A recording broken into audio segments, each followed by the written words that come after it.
गोठा गोठा ननदरनी कलसा बीच मड़उआ में। गोठा गोठा ननदरनी कलसा बीच मड़उआ में। जवन काबू तवन दई देवे बीच मड़उआ में। जवन काबू तवन दई देवे बीच मड़उआ में। काबू त मोरी ननदी हरा दई देवे। काबू त मोरी ननदी हरा दई देवे दई दे बैसोनर वैस समेत बीच मड़उआ में। दई दे बैसोनर वैस समेत बीच मड़उआ में। गोठा गोठा ननदरनी कलसा बीच मड़उआ में। गोठा गोठा ननदरनी कलसा बीच मड़उआ में। जवन कहबू तवन दई देवे बीच मड़उआ में। जवन कहबू तवन दई देवे बीच मड़उआ में।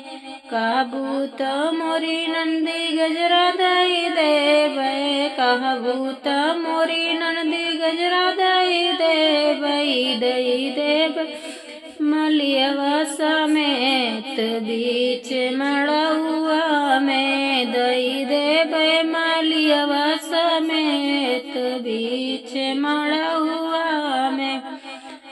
गोठा गोठा ननदरनी कलसा बीच मड़उआ में। गोठा गोठा ननदरनी कलसा बीच मड़उआ में। जवन कहबू तवन दई देव बीच मड़उआ में।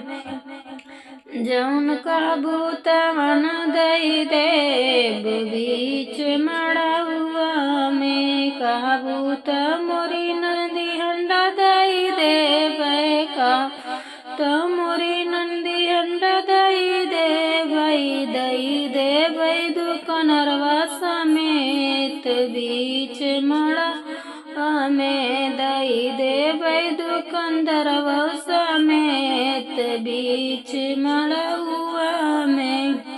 गोठा गोठा ननदरनी कलसा बीच मड़उआ में। गोठा गोठा ननदरनी कलसा बीच मड़उआ में। जवन कहबू तवन दई देव बीच मड़उआ में।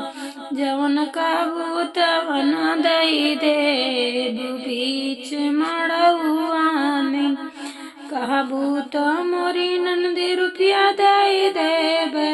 कहबू त मोरी ननदी रुपया दई देवे दई देवे बीरनवा समेत बीच मड़उआ में। दई देवे बीरनवा समेत बीच मड़उआ में।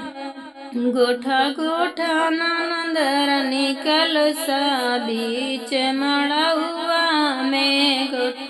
गोठा ननदरनी कलसा बीच मड़उआ